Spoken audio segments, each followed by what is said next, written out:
I'm with Dan Blum, who is a Senior Vice President and Principal and Analyst for the Burton Group. In the first part of this video cast, he talked about who got caught out in the last 12 months, which is his keynote section. Now he's going to give us some strategies from the field that he has that can help us prevent having data leaks and security breaches. So Dan. Thank you, Ben. So in terms of the strategies, I'd like to talk about sort of maintaining a baseline security that will harden the organization against these types of breaches. Then also about architecture that gives you a better posture overall, longer term. And finally about business practices that may tend to make you more subject to problems and that you might want to consider changing as time goes on.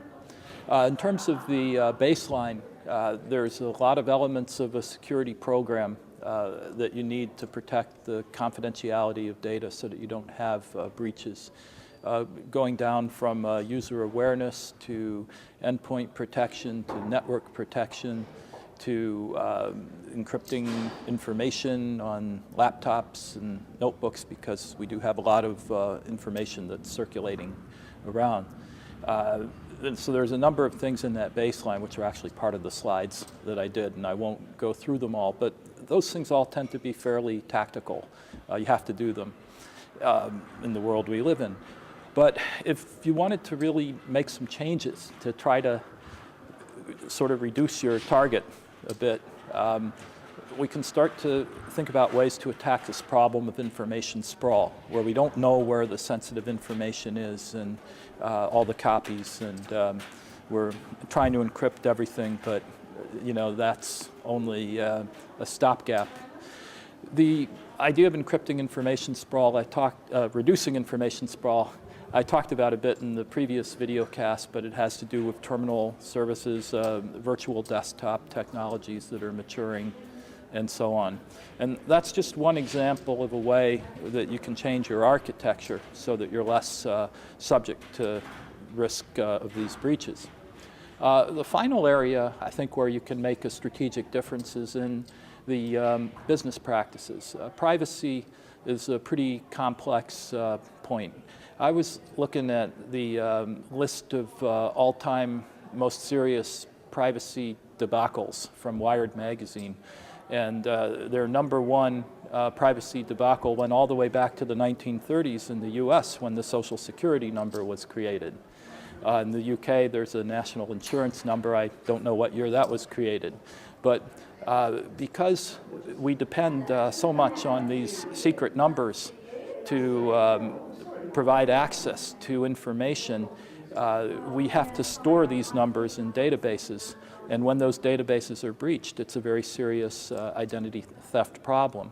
So you could deploy strong authentication, for example, to protect a bank account or protect the patient records, but when the user loses his or her password or loses their device, what do you fall back on to get access?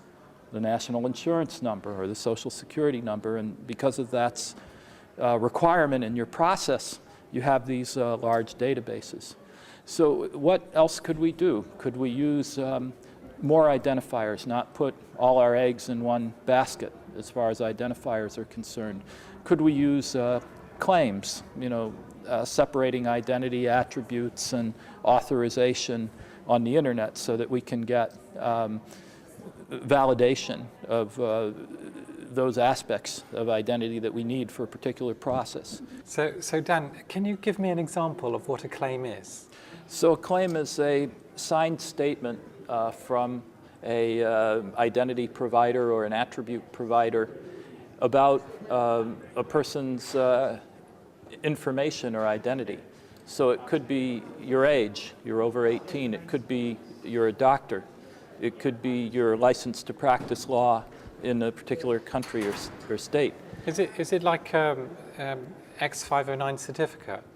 It's similar, but it's not the same, because an X509 certificate is an identity certificate, and that's a type of claim. But you could also have, you know, again, very simple data, but it needs to be signed by a attribute provider or identity provider that is trusted by the relying parties. And what that accomplishes is it reduces the need for the big secrets, like the social security number or the national insurance number.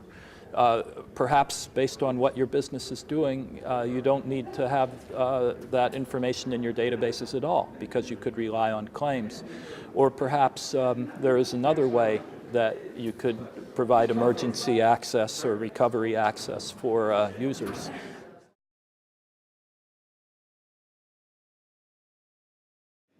Hello everyone, my name is Ben Chai. I'm the editor for SecurityVibes.com.